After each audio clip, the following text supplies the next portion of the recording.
Hello everyone, welcome to today's video. Today what I'm going to talk about is three important lessons. Three important lessons that I learned when I was learning French on my work permit. So it's been a whole year. I was studying French for a whole year, and what were the three most important things that I learned that you can apply it right from today so that you can make your French learning easier, go through a proper pathway, don't get indulged into wrong things. That's what I'm going to share to you today according to what I learned. So the first thing, reality is much more different than what institutes claim. When I just started learning French, it was back in 2021. Back in 2020, that was the time when I was searching for, searching to enroll in French classes because I wanted to properly, get trained for French. But the thing is, when I reached out to some of the French classes and for some of the institutes, they were like, oh, okay, come to us. So what's your level? I said, yeah, level is A0. I'm like a complete beginner. Okay, join our classes. We'll be training you from A0 to B2 plus for exam specific in 6 months.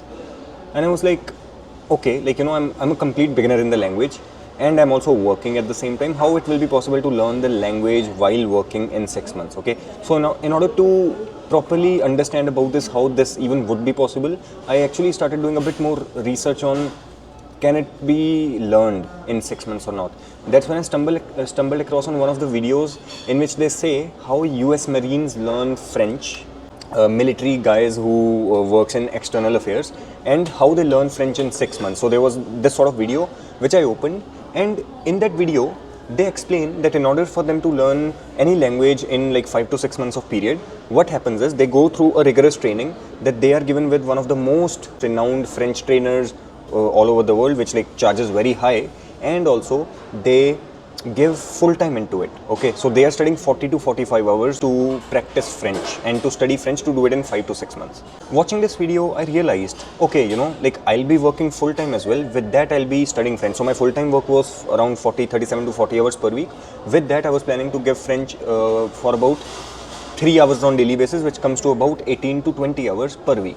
If I go with this pace, how can they claim that I can learn French in 6 months? That made me realize dal mein kuch kala hai. That means that something is not right. We shouldn't really believe in what the institute says. Why? Because there are other factors as well which they don't talk about.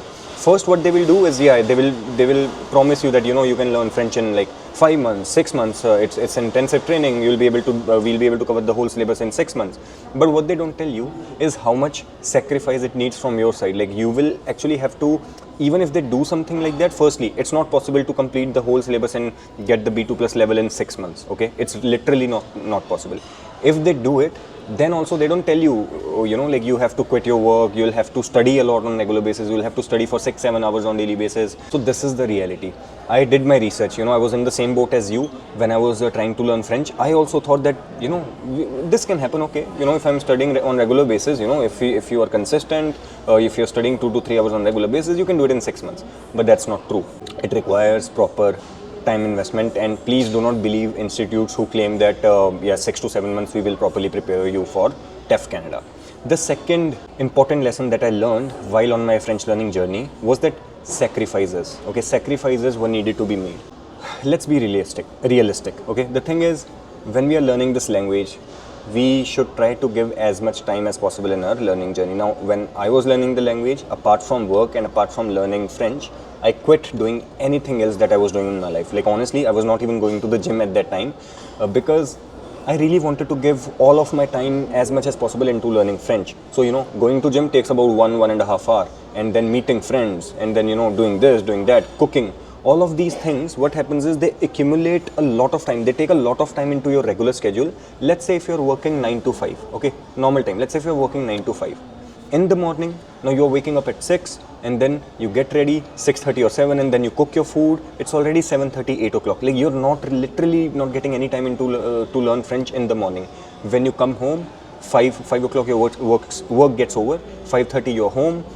By eating and by relaxing a little bit, it's already 6:30 or 7 o'clock, and then you're tired enough to not study French, or even if you're able to give time, you're only able to give it for 1.5 hours to 2 hours, which is not enough. This slow speed, this won't make us learn French anytime soon. What I realized is the more I say no to all the other things, the better my French will get. I stopped using Instagram. I stopped using YouTube. Okay, I only used Instagram on the browser, on the web browser, because it's less addicting and it's not addicting at all in that way. So I uninstalled Instagram. I was not watching any random YouTube videos and not wasting my time over there. I stopped watching all the Netflix. I even stopped going out with friends. And this is the reality. Like, you have to say no to other people. If you're living with the roommates, it will be very difficult for you to learn French. So what I recommend is take a private room so that you are able to focus your full time apart from work only into French. And yes, your other areas of life will suffer. You won't be able to properly cook food, you won't be able to go to the gym. But if you want to obsessively do it, if you want to reach this goal as soon as possible, those sacrifices, those are supposed to be made, those must be made, and I made them. Okay, I was a gym freak before I started French, but when I started it, I was maximum working out for 20 to 30 minutes on daily basis. On weekends I would do, because weekends I was usually free, but other than that I stopped everything else. Work French. I ate very quick meals like Greek yogurt and quick protein bars and stuff like that. So yeah, that has to happen. Okay, you cannot expect to put your 1 hour into cooking food, half an hour into traveling, and then half an hour into relaxing, and then expect that you will get enough time into learning French. That's not going to happen. That is the second important lesson that I learned, which you should also apply in your life. Third thing, I really want to be very personal with you guys. No one is there to help you for your PR. That means if you go through this pathway of learning French, your immigration consultant will question you, your friends will question you, and maybe your family. My family was very supportive. They were like, if you want to learn French, go learn it. PR, no PR, that's not the issue. Why? Because you are learning a different language. That in itself is a very proud moment for your family. But apart from that, if you tell your friends that you are learning French, if you tell your immigration consultant that you are learning French to get permanent residency, this is what their response will be. Okay, you're learning French तो तू सीख रहा है, but what is your actual what is your actual pathway of PR? वो तो चलो होगी नहीं होगी, that's like, वो तो कर थोड़ी सकता है, but चलो सीख रहा है, that's a good thing, but वो होगी कैसे, right? That's going to be their response. You have to be serious about it. You have to believe in yourself. Okay, they doubt you, but the only thing that matters is you shouldn't doubt yourself, because मेरे time में I was also receiving a lot of negativity from immigration consultants as well. Even from my own friends, you will receive it as well. You just have to close your ears and be like, bhai mere ko karne de, I know what decisions I'm making. That's okay. If you don't think French won't help me, that's okay. That's up to you. If you don't want to learn French, don't stop me learning French. Okay, but you believe in this. In future, okay, obviously there are a lot of benefits when it comes to learning French for immigration. Let's say in future you're not going to get the PR because of French, you will still have something which is very useful in your career. Okay, now this is really not possible, because the upcoming prediction when it comes to French for immigration, those are really positive in terms of what immigration is planning for French. So these are the 3 lessons that I learned, which I really wanted to share with you guys today, so that you are able to apply those as well and stick to your French learning journey. And I'll see you in the next one. If you want to start learning French, you can reach out to me and you can book a meeting with me so that we can start with the programming. Other than that, if you want to check out different programs that there are for French in immigration, you can go onto my website and check for that as well. And stay updated, and I'll see you very soon.